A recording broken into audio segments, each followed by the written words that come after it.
Hi, Rob. Hey, Mom. All right, Rob, this is your favorite meal. We're gonna start doing it together. I know you've done it before, but we're gonna go over it so you got it right now that you're a big shot college kid, so. All right, first let's start the oven. Let's get it started at 375. 375. First we're gonna do is the egg wash, right? So grab your egg, we'll crack it into this, your first pan there.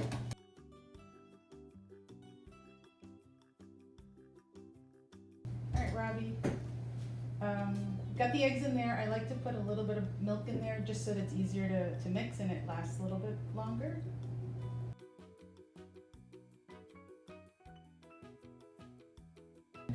We've measured out a cup of Italian seasoned breadcrumb. I'll put it in my breadcrumb side. Just make sure it's all spread out. Sounds good. All right, so we cut the chicken a little bit earlier and we went over it. Remember, I got that video up too to cut chicken, just in case you forget how we did it. Again, you can use a fork, pick one up, put it in the egg. Now to pick it up, turn it over, make sure it's all covered. There you go. Okay, pick it up, drip it, make sure there's not a lot of egg in there. Until it kind of starts trickling down. And now you can put it in flat.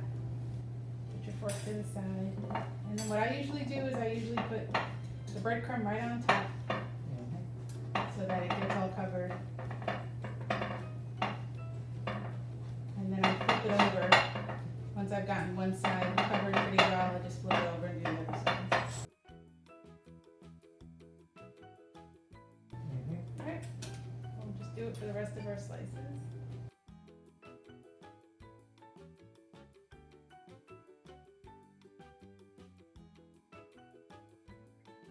I'm gonna turn this on to about medium heat. And this is double the recipe, so I'm putting about 4 tablespoons in now, and then I'll use more as I need to.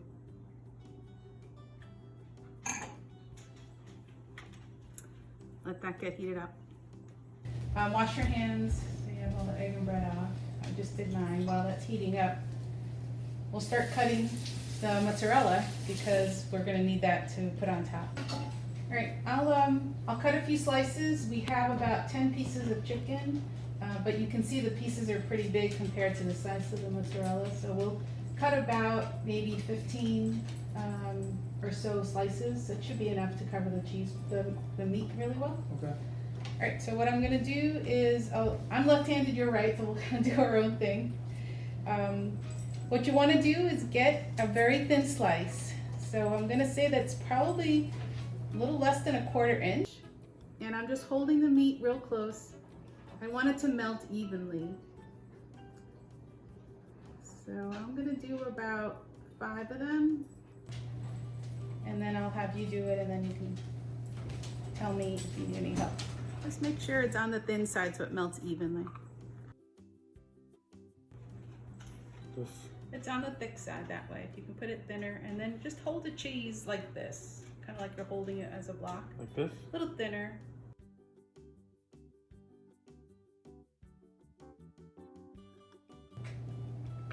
Yeah, you do your best. Crumbling, it'll still work, but making it thick, it'll be a little harder to melt. I just use shredded cheese, Mom. I think that would be easier to do. You know what, Rob? I used to use it all the time, and what I found was it just doesn't melt right because they have to put a coating on the cheese so that it doesn't stick together. And that coating just doesn't melt right. And you know me, right? It has to be perfect. So when I use a chunk of mozzarella, whether it's this soft mozzarella or whether it's one that's a little bit on the firmer side, and slice it up, it melts perfectly. And you don't want your chicken parm compromised, do you? I don't. I value the taste of it overall. All right, I think one more slice and we should be done with it. So how do you know when the oil is ready?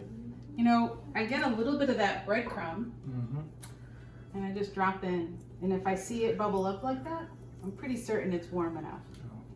I don't want it too hot because if it's too hot, it's just gonna burn the outside of it and then it won't cook evenly. So it's kind of a little bit of a, you have to just kind of see it. You also can see, if you look down, there's actually a little bit of smoke coming up, and that's also that the oil is ready. What we're gonna do is just take a piece. About, depending on the size of the chicken, you might be able to fit 3. I think these are 2 big pieces. We're just gonna leave it alone. Make sure it's all spread out, because otherwise it won't cook evenly. And honestly, it's about a couple of minutes each side. What I start noticing is that the edges get a little bit more cooked, and that's telling me that the underside's probably gotten nice and golden brown. All right, Rob, I don't know if you notice that it's kind of a little cooked on this edge. You see those edges? It tells me I'm ready to turn.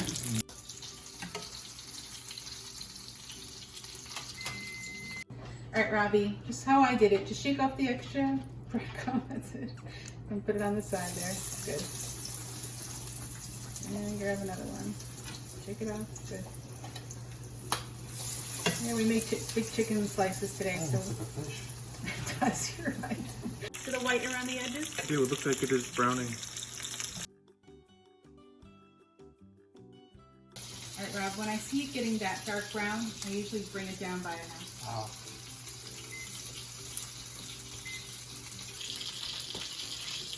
This chicken is really good, Mom.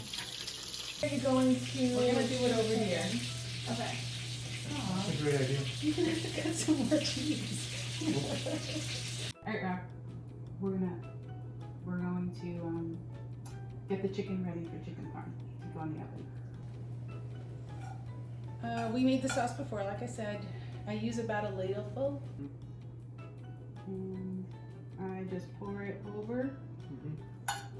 All right, Robbie, just so you know, if the piece is big, it'll take the whole half a cup, but if it's too small, just spread it around till it's full. You want to do the rest of them?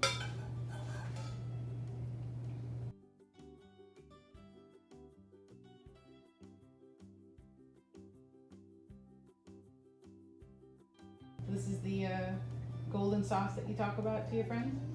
Yes, this is the best sauce ever. Yeah, I remember you telling me that story once of your friend who's got an Italian grandma, and you guys were battling over it. He still didn't accept that mine was better, right? Well, it's okay.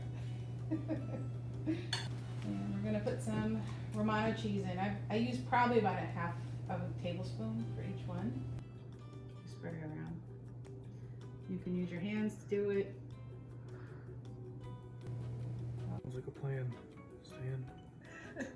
So my favorite cheese is Pecorino Romano. It tastes amazing. What is Pecorino Romano cheese? It is a type of cheese that's very sharp, and it's made from sheep. It's sheep's milk. Sheep's milk. They also make it from cow's milk, but I don't like how it tastes with the cow's milk. I kind of like the sheep's milk better. So Pecorino Romano.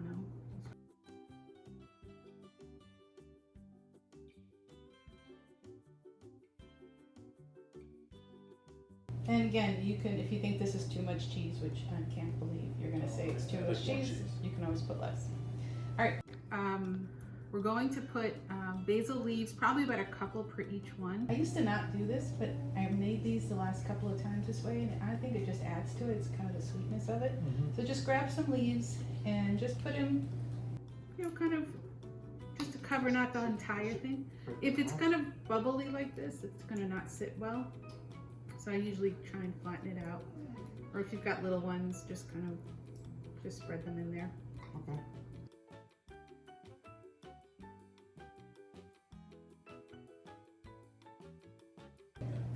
All right, Rob, it's cheese time. Oh, cheese. All right, just grab a slice. Your goal is to cover most of it, because I know you complain when there isn't enough cheese on the meat. Right. You made me cut extra cheese, Rob, because you've been eating it while we've been cooking. Well, I get hungry because this takes a while to make. All right, so that one I'm gonna move over a little bit because you didn't cover it right, because I'm gonna have someone be complaining that there isn't enough cheese.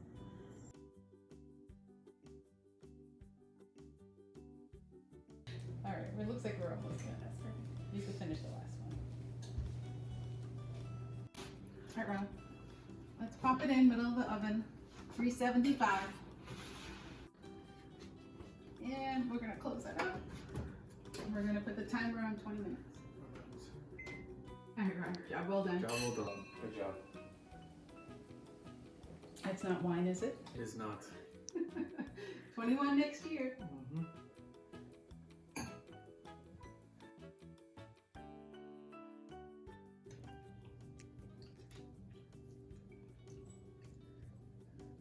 This is really good. Thanks for watching. If you like this video, visit my Facebook page, Cooking with Paola, for full recipes, tips, and signing up for virtual cooking classes.